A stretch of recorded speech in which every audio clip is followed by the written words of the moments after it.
Le grincement de la porte en acier résonna à travers les murs froids et humides alors que nous entrions dans le bunker Praon numéro 7, caché sous un entrepôt en ruine sur Fremont Avenue à Haverfield.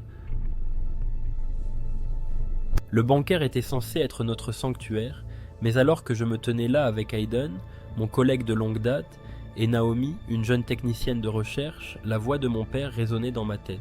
Ils ne sont jamais aussi sécurisés qu'ils en ont l'air.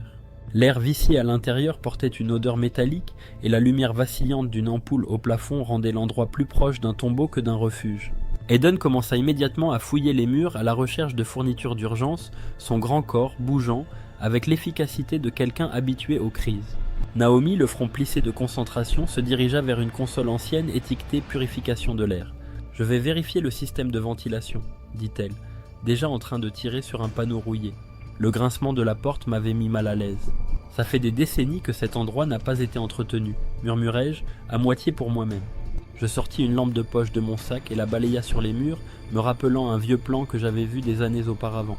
Il montrait plusieurs sections du bunker, mais certaines zones avaient été scellées depuis les années 1980.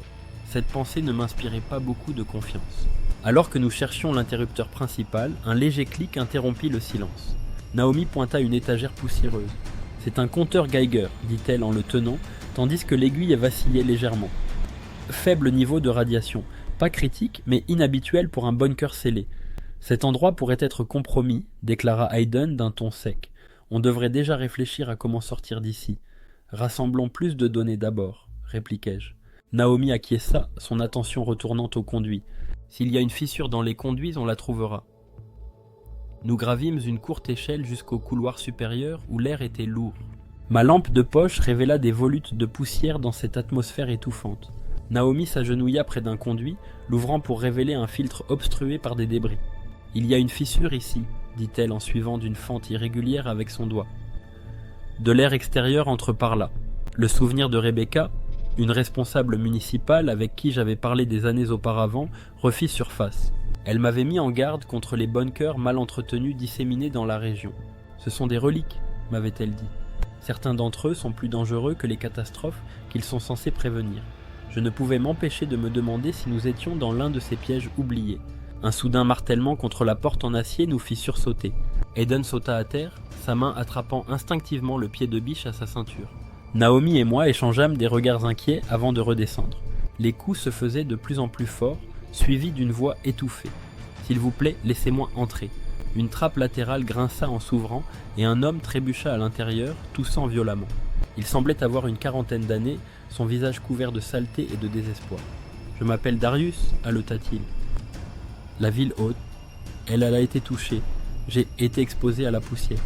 L'expression de Naomi se durcit. « On doit le mettre en quarantaine », dit-elle, en désignant une pièce adjacente. « Une exposition aux radiations pourrait tous nous mettre en danger. »« On a à peine assez de place pour nous », rétorqua Hayden.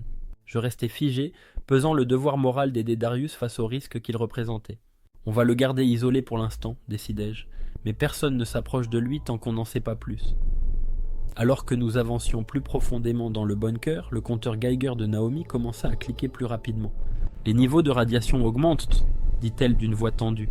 Nous passâmes devant une porte rouillée portant l'inscription Stockage C. Je calai à la hâte des serviettes sous l'encadrement, espérant bloquer toute poussière radioactive. Ce geste me rappela mon enfance quand mes parents avaient scellé nos fenêtres et nos portes lors d'une alerte au meltdown. Dans la salle de stockage, nous trouvâmes une armoire verrouillée contenant des conserves, des fournitures médicales de base et une note. Ration pour 3 personnes. Avec Darius dans l'équation, nos provisions devenaient incertaines. « On doit rationner strictement », déclara Hayden, la mâchoire serrée. « On partage équitablement », répliqua Naomi. « Darius est déjà faible. S'il ne mange pas, il ira encore plus mal. » La tension entre eux était palpable. Darius, adossé au mur, murmura faiblement. « Je ne suis pas là pour vous voler. J'ai juste besoin d'une chance. » Hayden serra les poings, mais ne dit rien. En inspectant la pièce, Naomi trouva un panneau dissimulé au fond. Derrière, un court couloir menait à une trappe scellée portant l'inscription « Maintenance corps ». L'air y était chargé de moisissures et d'une légère odeur chimique. Un panneau clignotant avertissait « Matériaux dangereux ». Certains bunkers stockaient des déchets radioactifs, dit Hayden sombrement. Celui-ci en fait peut être parti. Déterminé à ralentir la fuite radioactive, Naomi et moi colmatâmes le conduit fissuré avec du ruban adhésif et des bâches en plastique. Le bancaire gémit comme s'il protestait contre nos efforts. Darius s'effondra brièvement, se plaignant de vertige. « On doit le laisser partir, » dit Hayden. « Il met tout le monde en danger. C'est inhumain, » répliqua Naomi avec colère. « On ne l'abandonnera pas. » Je pris le parti de Naomi, mais la division entre nous s'accentua. Une alarme retentit brusquement depuis une console dans un coin. L'aiguille du compteur Geiger s'emballa alors que Naomi lisait les indications sur le panneau de contrôle. « Tes pertes de pression d'air » lut-elle à voix haute. La trappe de maintenance est en train de fuir. Nous fixâmes la trappe scellée dans le couloir caché, réalisant qu'elle risquait d'inonder le bunker de plus de radiation. « On a deux options, dis-je. Rester ici et espérer que notre colmatage tienne, ou ouvrir la trappe et réparer la source. » Le groupe resta silencieux, le cri strident de l'alarme emplissant le vide. Rassemblant mon courage, je pris la décision. On l'ouvre. Ouvrir la trappe révéla une petite chambre avec des tuyaux corrodés. La radiation s'échappait d'un conteneur de confinement fissuré. Naomi, étouffant sa panique, me guida sur la façon de le recéler avec les maigres fournitures du bunker. Hayden montait la garde, ses yeux allant du compteur Geiger au conteneur luisant. « Ce bunker n'a jamais été conçu pour nous protéger, » dit Darius en pointant un insigne effacé sur le conteneur. C'était un vestige d'une expérience gouvernementale. L'étiquette confirmait ses dires. Le conteneur fuyait depuis des années, contaminant lentement le bunker. Après ce qui sembla être des heures, nous scellâmes suffisamment la fuite pour réduire les niveaux de radiation à des limites vivables. Épuisés, nous retournâmes dans la zone principale. L'air restait dangereux, mais légèrement moins qu'avant. Assis contre le mur froid, je sentis tout le poids de notre situation s'abattre sur moi. Le bunker n'était plus un sanctuaire. C'était une prison. Pourtant, c'était notre seule chance, en attendant de trouver une issue ou de recevoir de l'aide. Les mots de mon père résonnèrent à nouveau. Ils ne sont jamais aussi sécurisés qu'ils en ont l'air. Il avait raison, mais pour l'instant, cela devrait suffire.